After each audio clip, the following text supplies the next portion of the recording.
Fala galera, tudo bom? Aqui é o professor João Gabriel e neste vídeo a gente vai abordar os principais pontos do CPC 27 ativo e imobilizado, tá? Como o nome aqui do slide já diz, eu estou reforçando, a gente não vai trabalhar o CPC 27 inteiro, a gente vai ver os principais pontos, tá? Antes da gente iniciar a aula, deixa eu só fazer dois pedidos para você. Primeiro, se você está estudando contabilidade e não está inscrito ainda aqui no canal, se inscreve e ativa lá o sininho da notificação, que você aproveita um montão de conteúdo que tem por aqui, quase 300 vídeos. Ajuda muito o nosso trabalho e ainda vai ser sempre avisado quando sair conteúdo novo. Segundo pedido é, se você gostar dessa aula, dá uma curtida, dá um joinha, dá um like aqui no vídeo, tá? Que ajuda muito a que nosso trabalho cresça e alcance cada vez mais pessoas. Então é isso, pessoal. Pedidos feitos, vamos lá. A aula sobre os principais pontos do ativo imobilizado, CPC 27. Primeira definição. O ativo imobilizado ele tem que ser o item tangível, né, palpável, que seja mantido para uso na produção ou fornecimento de mercadorias ou serviços, para aluguel a outros ou para fins administrativos e se espera utilizar por mais de um período. Perceba que não está aqui no conceito de imobilizado, caso ele esteja mantido para venda, porque aí seria um ativo mantido para venda, é tratado em outro CPC, tem outras regras, ele não é imobilizado, tá? Correspondem aos direitos que tenham por objeto bens corpóreos destinados à manutenção de atividades na entidade ou exercidos com essa finalidade, inclusive os decorrentes de operações que transfiram a ela benefícios, os riscos e controles desses bens. Esse trecho aqui ele está na norma para fazer menção à questão dos arrendamentos, né? Se transfere o benefício, o risco e controle do bem, ele é um imobilizado da empresa, tá bom? Sobre o reconhecimento desse imobilizado. O custo de um item de ativo imobilizado deve ser reconhecido como ativo se e apenas se for provável que futuros benefícios econômicos associados ao item fluirão para a entidade e o custo do item puder ser mensurado confiavelmente. Isso aqui decorre do pronunciamento CPC 00, né? Estrutura conceitual básica, tá? Atenção aqui, ó. Sobressalente, peças de reposição, ferramentas e equipamentos de uso interno são classificados como ativo imobilizado quando a entidade espera usá-los por mais de um período. Da mesma forma, se puderem ser utilizados somente em conexão com itens do ativo imobilizado, também são contabilizados como ativo imobilizado. Trecho bem importante, tá? Que fala sobre sobressalente, peça de reposição, ferramentas e equipamentos de uso interno. Fica ligado nisso. Sobre a mensuração, que é a parte mais extensa e mais relevante do pronunciamento. Um item do ativo imobilizado que seja classificado para reconhecimento como ativo deve ser mensurado pelo custo. E aí, sobre o custo de um item do ativo imobilizado, esse custo compreende seu preço de aquisição acrescido de impostos de importação e impostos não recuperáveis sobre a compra, depois de deduzidos os descontos comerciais e abatimentos. Portanto, os impostos que forem recuperáveis não compõem custo do ativo. B. Quaisquer custos diretamente atribuíveis para colocar o ativo no local e condição necessária para o mesmo ser capaz de funcionar de forma pretendida pela administração. Então, custos com transporte, testagem do ativo, né? Se for uma máquina, precisa fazer um teste. Tudo isso vai ser considerado para colocá-la em local e condição de funcionamento. Então, é custo do ativo. C. A estimativa inicial dos custos de desmontagem e remoção do item e de restauração do local no qual está localizado. Então, se já tiver previsto aí o custo de desmontar, remover esse item e restaurar o local onde ele estava, isso também vai ser custo do ativo imobilizado. Tais custos representam a obrigação em que a entidade incorre quando o item é adquirido ou como consequência de usá-lo durante determinado período para finalidades diferentes da produção do estoque durante esse período. Tá? Ainda sobre mensuração, o reconhecimento dos custos no valor contábil de um item do ativo imobilizado cessa quando o item está já no local e nas condições operacionais pretendidas pela administração, independente dele já começar a ser utilizado ou não. Se ele já está no local e condições operacionais, cessa o reconhecimento de custos no valor contábil do imobilizado, tá?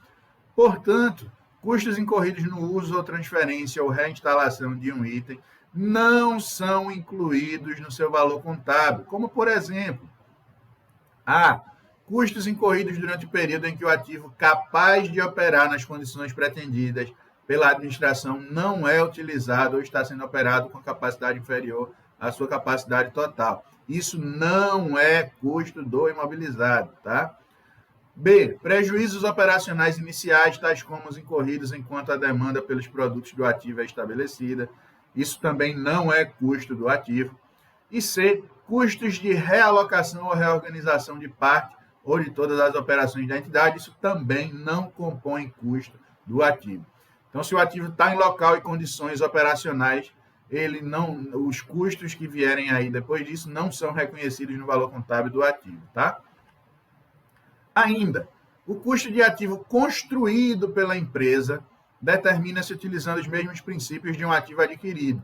Se a entidade produz ativos idênticos para venda, o custo do ativo é geralmente o mesmo custo de construir o ativo para uma venda, tá?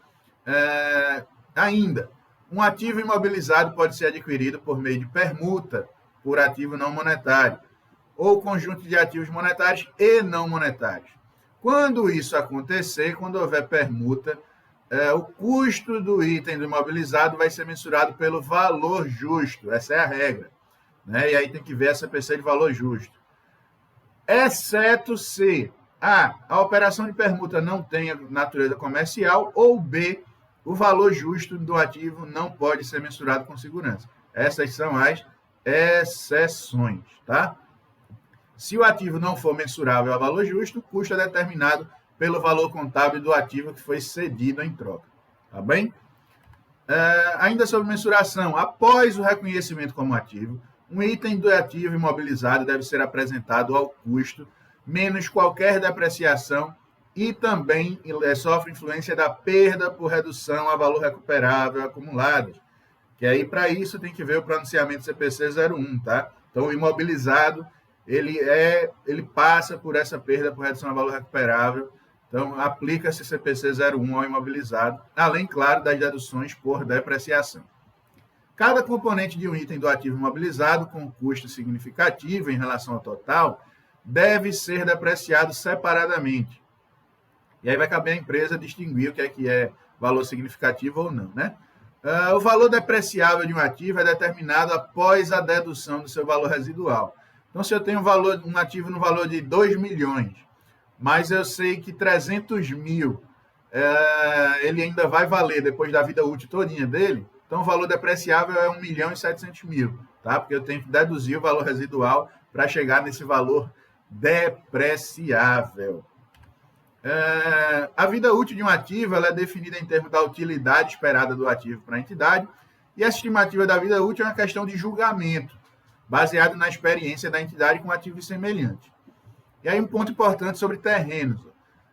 Terrenos e edifícios são ativos separáveis e são contabilizados separadamente, mesmo quando sejam adquiridos conjuntamente. Com algumas exceções, como pedreiras e aterros, os terrenos eles têm vida útil ilimitada, portanto, eles não são depreciados. Já o edifício ele tem vida útil limitada e, portanto, ele é depreciável. Daí a importância e a obrigatoriedade de separar o terreno do imóvel, né?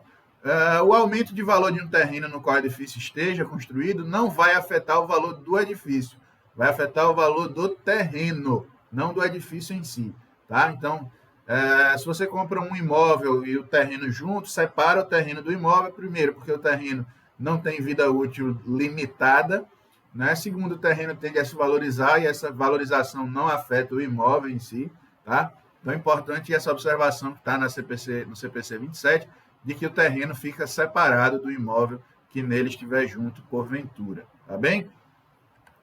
E aí, para finalizar, sobre a baixa desse ativo imobilizado, né? O valor contábil de um item de ativo imobilizado deve ser baixado por ocasião da sua alienação, está se desfazendo, né, do ativo, ou quando não há expectativa de benefícios econômicos futuros com a sua utilização ou alienação. Aí eu dou baixa também. E aí os ganhos ou perdas decorrentes da baixa de um ativo do item imobilizado deve ser reconhecido no resultado, quando esse item é baixado, tá? Então, qualquer eventual ganho ou perda vai para o resultado, vai para a DRE, quando esse item for baixado, tá certo? Então é isso, pessoal. Esses foram os principais pontos aí do CPC 27 ativo imobilizado. Espero muito que vocês tenham gostado. Meu muito obrigado por acompanhar até o final. Se tem alguma dúvida sobre imobilizado, deixa aqui no comentário que a gente responde, a gente troca essa ideia, tá? Se gostou do vídeo, dá uma curtida, dá um joinha, dá um like aqui nele, tá? Ajuda do nosso canal. E se ainda não está inscrito aqui ainda, se inscreve e ativa o sininho da notificação, que você colabora muito com o nosso trabalho e ainda vai ser sempre avisado quando sair conteúdo novo, tá bem? Forte abraço e até o próximo vídeo.